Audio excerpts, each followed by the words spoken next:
সকাল ৭টা বাজলো অন্তুর ঘুম থেকে উঠতে। ফাইনাল এক্সাম কাছে এগিয়ে আসছে, রাত জেগে পড়তে হবে। মাঝে মধ্যে অন্তুর ইচ্ছে করে এক রাতে যদি অনার্সের 4 বছর শেষ হয়ে যেত আর সে আইন বিভাগে ভর্তি হয়ে যেত স্নাতক করতে। তার কিছুদিন পরে উকিলের ওই সাদা কালো পোশাকটা গায়ে চড়াতে পারত।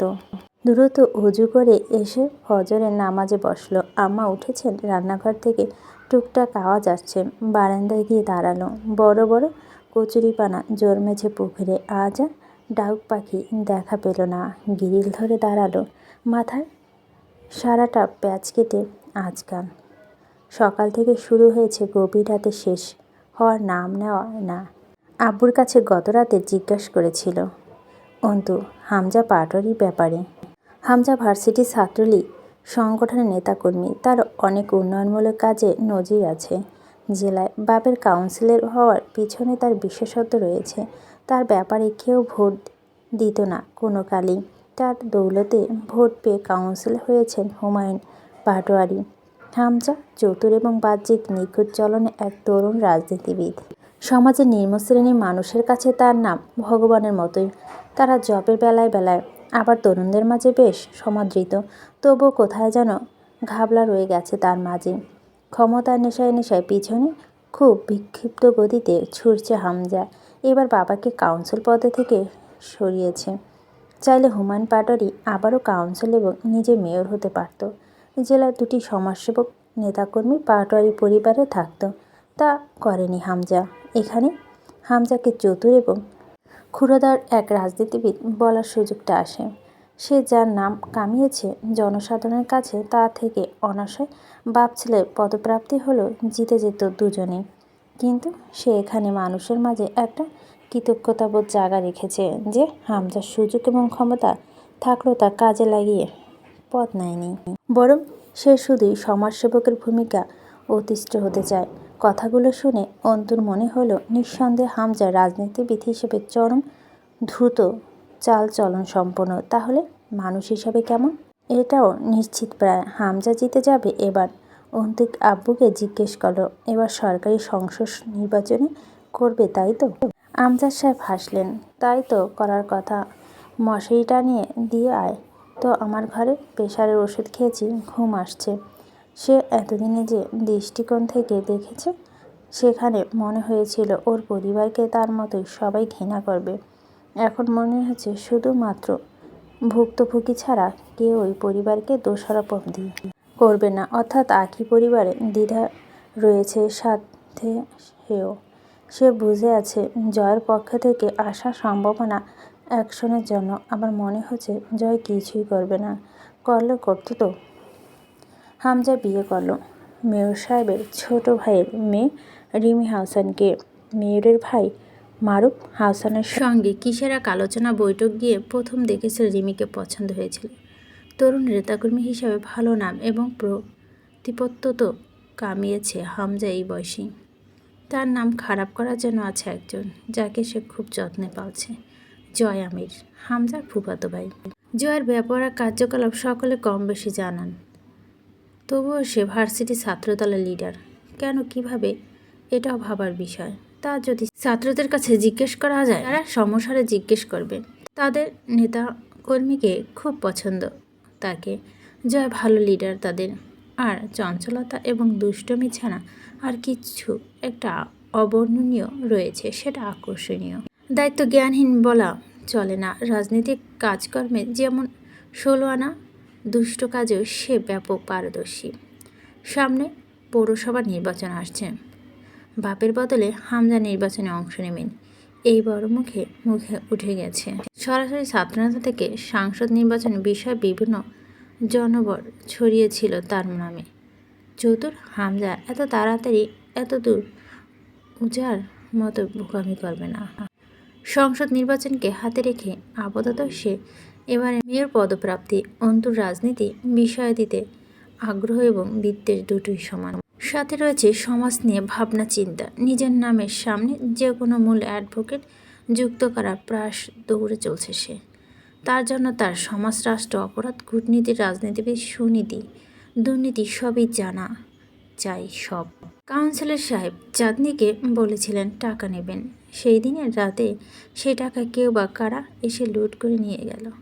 এর মধ্যে কাউন্সিল এবং তার ছেলে হামজা হাত থাকাটা অসম্ভব নয়। তবে কেউ যদি নিজের আবাস ছেড়ে উঠতে না চায়, টাকা দিয়ে বিকৃত বাসভূমি ফেরত দিতে চায়, তাহলে তার বিনিময় এই জঘন্য প্রতিবাদ কোনো সুস্থ মানুষ দেবে না। হুমকি দিতে পারত, তুলে নিয়ে গিয়ে আটকে রেখে সত্য দিতে পারত। অথচ অমানুষের বর্বরতা একটা মেয়ের সাথে। আসল ঘটনা কি? গেট দিয়ে সরাসরি ঢুকে সমাজবিজ্ঞান বিভাগে পড়। একপাশে একটু ভিতরে গাছপালা ছেয়ে আছে। বিল্ডিংয়ে আশেপাশে চক্করটা। কেউ একজন পিছনে এসে খুব কাছে দাঁড়িয়ে তার নাম ধরে এমনভাবে ডাকলো যেন বহুদূর থেকে গলা উঁচিয়ে ডাকছে। ম্যান পারফিউমের কড়া গন্ধটা চমকে উঠে ছিটকে দূরে সরিয়ে দাঁড়ালো অন্তু। আসমিন নামটা শুনে এমন লাগছে যেন বহুকালের পরিচিত এবং ডেকে অভ্যস্ত জয়। অন্তু নির্বাক চোখে চেয়ে রইল। খুব কাছে এসে দাঁড়ালো জয়। কুত্তা দেখে ভয় পাও দেখছি সিস্টার। ছ্যা, আমি কাহিনী ঠিক বুঝলাম না। একদিন কুকুরকে সিনিয়রের সংখ্যা শেখায়, আরেকদিন ভয়ে কুকড়িয়ে যাও। ব্যাপার কি? অন্তু জবাব দিল না। জয় ঘাড় বাঁকা করে দেখল অন্তুকে, যেন ওর মুখে খুব মনোযোগ দিয়ে কিছু খুঁজছে। জবাব দিচ্ছ না কেন? ইচ্ছে করছে না। জয় বুকে ডান পাশে হাত চাপলো। টুকছে ডিয়ার। পেন কবির কানে কানে বলো, ভাই হৃৎপিণ্ড বামে থাকে। আমারটা বিশাল বড় লে শালা। ডাম ডাম ছড়িয়ে ছিটিয়ে একাকার। চুপ থাক। কবি কপাল টুকলো। অন্তুর মুখের ওপর নজর আটকে হেসে ফেলল চট করে যায়। জানো, আমি হিংস্র বা বাঘ নই। খপ করে থাপা দিয়ে শিকার ধরি না, কারণ আমি বাহাদুর না। তোমার ভাষ্যমতো কুকুর আমি। কুকুরের অনেকগুলো স্পেসিফিক স্বভাব থাকে, তার মধ্যে একটা হলো স্যাঁচরামি। আমি কুকুরের সেই স্বভাবের অনুসারী। কৌশলে ধীরে সুস্থে নির্লজ্জতার সাথে ধরব তোমায়। তুমি ঝরঝর করে ঝরে পড়বে, বুঝতে পারছ? অন্তু বুকটা কাঁপল। জয়ের মুখে নির্বিকার ওই হাসি গায়ে কাঁটা দিচ্ছে। শান্ত স্বাভাবিক স্বরে বলছে কথাগুলো। লোকে জয়কে পাশ কাটাচ্ছে, সালাম টুকছে, কেউ হাত মেলাচ্ছে। আমার এলাকায় গেছিলে কেন সেই দিন? যেখানে বাঘের ভয় সেখানেই সন্ধ্যা হয়। এবারও জবাব দিল না অন্তু। জয় অন্তুর দিকে ফিরল। কেন গেছিলেন? অন্তু কথা বলো না। সুন্দর দৃষ্টি মেলে তাকালো জয়। সুন্দর করে বলো। ইচ্ছে করছে একটানে তোর নেকআপটা খুলে ছিঁড়ে ফেলি। শালি, ধৈর্যের পরীক্ষা দিতে খুব কাছে আমি। কেন গেছিলি ওইদিকে? ধৈর্যতে মানল না জয়ের কথাটা। এত আত্মমর্যাদাহীন হওয়ার সাহস নেই অন্তুর। নিজের ধিক্কারে মরে যাবে সে। গেছিলাম কি করবেন? ফাঁসি দেবেন অথবা রেস্ট্রিকশন দেবেন? আমি কি করতে পারবো না? কেন করে যেন হেসে ফেল জয়। ছি, তা দেবেন কেন? জিজ্ঞেস করছি কেন গেছিলি? রেগে যাচ্ছ কেন? জয়ের হাসিতে গা শিউরে উঠল অন্তুর। ক্যাম্পাস ভর্তি লোক, বিয়োজ্যতিমূলক কিছু না ঘটুক তা সামলাতে এতক্ষণ চুপ ছিল, এবার আর হলো না। অন্তু বলো, ঘুরে দেখতে গেছিলাম ভিকটিমের বাড়ি। অন্তু হাসল। এবার সন্দেহ গাঢ় হচ্ছে আপনাদের ওপর। হতাশাজনক শ্বাস ফেলল জয়। হ্যাঁ, ইনভেস্টিগেশনে নেমেছে তাহলে? তাতে তোমার প্রফিট কি? আর আমাকেই বা দোষী করতে চাইছো কেন সুখে? আচ্ছা বাদ দাও সেসব। বলো, সন্দেহ সত্য হলে কি করবে? কিছু করার নেই। নিশ্চয়ই আছে, কিন্তু কি করার আছে? অন্তু ধীর চোখে চেয়ে বলল, সৃষ্টিকর্তা ভয় করুন, তিনি ছেড়ে দেন না। জয় মাথার উপর হাত তুলে আলস্য ভঙ্গিতে বলল, ধরে তো না, আছে তো সৃষ্টিকর্তা। না। অন্তু মুখটা কুঁচকে এলো ঘৃণায়। তিনি ধরলে আর পালানোর পথ পাবেন না। জয় হাসল। আচ্ছা আচ্ছা, সেরকম সৃষ্টিকর্তার টাইপের কিছু থাকলে তাকে বলো দ্রুত আমায় ধরতে পুলিশ করুক অন্তত।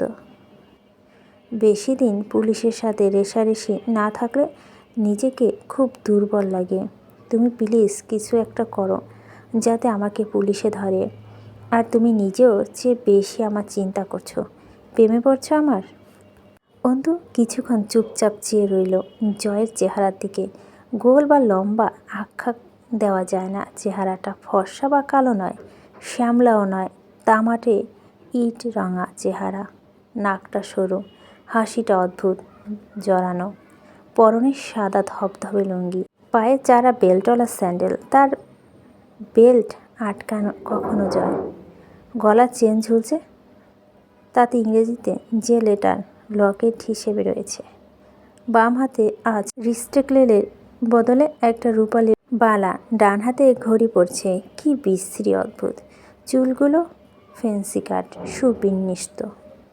অথচ জয় আজব মুগ্ধ হওয়ার মতো চেহারা এবং গর্ণে অন্তুর ঘেন্না উতলে এলো। বলো, কি করবেন আপনি আমার? কি করছি আমি? কিসের নোংরা খেলা মত্ত হওয়ার পরিকল্পনা নিয়ে বসে আছেন? জয় হেসে ফেল। ভয় পাচ্ছ আসমিন? জি পাচ্ছি। কেন কেন ভয় পাওয়া উচিত?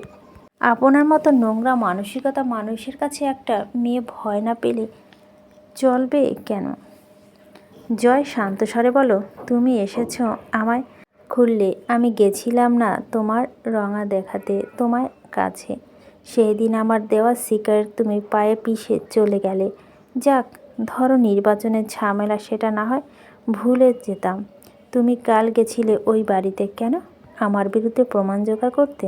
শিক্ষিত মানুষ, মূর্খের মতো অযৌক্তিক কথা বলবেন না। বেমানান লাগবে। খারাপ লাগছিল পরিবারটির জন্য। দেখতে গিয়েছিলাম মাত্র, এজন্যই মাগি মাইসের নাই 12 হাতের কাপড়ের কাছা বলছো না? অন্তু অস্বস্তিতে একটু চেঁচিয়ে উঠল। রহস্য করবেন না, সোজা করে বলুন কাহিনী কি? জয় আশেপাশে তাকিয়ে বলে, গলার আওয়াজ উঁচু যেন না হয়, খেয়াল রেখো। পা দিয়ে মাটিতে থাবা দিয়ে ইশারা করলো, এই মাঠে কবর দিয়ে দেবো একদম। আসমিন, তুমি বলো, তুমি কি চাও? আমার বিপরীতে খেলতে পারবে তুমি? রাতে সবাই শুয়ে পড়লো। অন্তু পড়ার টেবিলে বসলো। পড়ার মনোযোগ পাচ্ছিল না। নানান চিন্তায় দরজা ধাক্কা পড়ল। ধাক্কাটা কার বুঝলো অন্তু। দীর্ঘশ্বাস ফেলে দরজা খুলল। মার্জিয়া ভিতরে এসো অন্তুকে জিজ্ঞেস করলো, লেখাপড়া কি খবর তোমার? ভালোই, বসুন আপনি, বলল মার্জিয়া খুব আন্তরিক স্বরে। বলল, শোনো, তুমি তো তোমার বোনের মতোই। তুমি আমার যতটা পর ভাবো, আমি কি আসলেই ততটা খারাপ? জি না, ততটা খারাপ না। তার মানে একটু খারাপ? একটু হাসলো মার্জিয়া। অন্তু বিছানায় ছড়িয়ে ছিটিয়ে থাকা বইপত্র তুলে নিয়ে গিয়ে টেবিল সাজাতে সাজাতে বলো, কি বলতে এসেছেন? এমনি আসতে পারি না? অবশ্যই পারেন, তবে এমনি আসেননি। তোমার তো অনার্স সেকেন্ড ইয়ার পরীক্ষা শেষ। তোমার প্রতি একটা দায়িত্ব আছে তো নাকি? আছে তো। তোমাকে এসে আমার ছোট বোনের মতো পেয়েছি। সেই হিসাবে তোমার ভবিষ্যৎ নিয়ে ভাবার অধিকার আছে না? জি আছে। তুমি নিজে এখন একটু ভাবতে পারো। জি ভাবছি আমি বিয়ে শাদির কথা। মনের মতো পেলে বিয়ে করে নিব। আপনি এত টেনশন করবেন না ভাবি। মার্জিয়া এক পলকে ব্যবধানে চেতে উঠল। তোমার মনের মতো ছেলে ফ্যাক্টরি অর্ডার দিয়ে বানিয়ে আনি, কি বলো? তোমার মনের মতো কোনো ছেলেও আছে আল্লাহ দুনিয়ায়? অন্তু একটা কথাও বলো না, বই গোছাতে থাকলো। কী রকম চাও তুমি যে তোমার এসব কটমটো শক্ত কথা মেনে বিলাইয়ের মতো তোমার পিছ চলবে? এই রকম চাও তুমি? তোমার মতো মেয়েকে কোনো দিনই কেউ বিয়ে করে নিয়ে বাড়িতে তুলবে না। ছেলে মানুষ কি গোলাম? কামাই রোজগার করে খাওয়াবে, আবার তোমার আলগা ভাব দেখবে? ভাব দেখে বাঁচি না আমি তোমার। অন্তু স্বাভাবিক স্বরে বিনয়ের সাথে বলল, মরেও তো আর যাচ্ছ না, তাই না? আপনি আপনার ঘরে থাকেন, আমি আমার ঘরে। এমন নয়, সব সময় আমার ভাব আপনার চোখের সামনে থাকে। সামনে আসলে চেষ্টা করবেন চোখ বুজে অথবা দৃষ্টি ঘুরিয়ে রাখতে, দেখবে আর আমার ভাব চোখে পড়ছে না। আর এমন তো মোটেও নয় যে আপনার কথা আপনার স্বামীর কামাই খাচ্ছি এ বাড়িতে, তাহলে আপনার আসলে ব্যথাটা কোথায়? নাক শিউরে উঠল মার্জিয়ার। সর্বোচ্চ রাগটা মার্জিয়ার উঠে অন্তুর সুবিন্যস্ত ভঙ্গিমায় শান্ত স্বরে বলা দায় সারা কথাগুলোতে রিরি করে উঠল সে। মরিনি এই নিয়ে আফসোস তোমার? আবার ব্যথা? জি না, আফসোস নেই, ভুল বুঝছেন আপনি। কথা পরিপ্রেক্ষিতে বলছি, শান্ত হও। রাত অনেক, চেঁচালে লোক খারাপ বলবে। এই ব্যথা কি? হ্যাঁ, তোমার মুখে জুতা মারা উচিত। আজ কয়দিন তো আমার শরীরও ভালো যাচ্ছে না, আবার কিছু করে আসছো কবিরাজের কাছে আমার জন্য, নিশ্চয় যাতে তাড়াতাড়ি মরি। এটাই তো বুঝাইলা তোমার কথার মাধ্যমে। আপনার আমার সমস্যাটা কি? দাঁত খিচে উঠল মার্জিয়া। তোমাকে নিয়ে সমস্যা যে কোথায় সেটা তো আমি নিজেও বুঝি না। আসলে তোমার ভাব আমার সহ্য হয় না অন্তু, এইটাই আমার সমস্যা। তোমার কথাবার্তা সহ্য হয় না আমার। বাড়ি যে অবস্থা, তার ভিতরে জান দিয়ে লেখাপড়া করা, এটাই সহ্য হয় না। অন্তু ঘাড় নাড়ল, সে বুঝেছে। শোনো, কাল আমার চাচাতো ভাইয়ের বাড়ির লোক আসতেছে তোমায় দেখতে। যদি কোনো উল্টাপাল্টা করো আর আমি বাপের বাড়ি চলে যাই, তোমার ভাই যে তোমাদের শান্তিতে রাখবে না তা জেনে রাখো। ভাই আমাদের কিছু বলবে না ভাবি, আপনাকে গিয়ে নিয়ে আসবে ওই বাড়ি থেকে। দিনকাল ক্রমাগত খারাপের দিকে যাচ্ছে, চারিদিক সংকটময়, সংকীর্ণ হয়ে উঠছে। ভাবির আচরণ দিন দিন রহস্যময়, আরও উগ্র হয়ে উঠছে। আমজাদ সাহেব খুব গম্ভীর আর শীতল মানুষ। শিক্ষিত মানুষটা ব্যক্তিত্ব প্রখর, তাকে দাগ না লাগাতে যদি সব করেন। অন্তু কথা বলে, অথচ আমজাদ সাহেব নীরবতার মাঝে যেন যত তেজ নিহিত। কাল আব্বুর কাছে একজন পাওনাদার এসে বসে থেকে গেছে ঘণ্টাখানেক। আব্বু লোকটাকে বেশ তোষমোষ করেছেন। সেটা আব্বুর আত্মমর্যাদার খেলাপি অনেকটাই। লোকটার মুখে সন্তুষ্টি নেই, অথচ আব্বু ক্রমাগত চেষ্টা করছিলেন লোকটাকে একটু খুশি করার, দুটো দিন সময় চেয়ে নেবার। ভালোই লাগেনি অন্তুর। আঁখি কথা মাথায় এলো আবার। এভাবে সময় চেয়েছিল নিশ্চয় আঁখির পরিবার। আচ্ছা আঁখি, এই বিবস্ত্র অবস্থার পিছনে ও ছাড়াও কি আর কিছু আছে?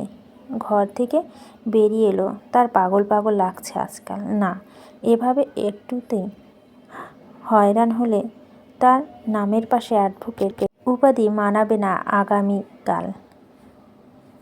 তাকে সব কিছুতেই স্বাভাবিক থাকতে ক্ষমতা অর্জন করতে হবে।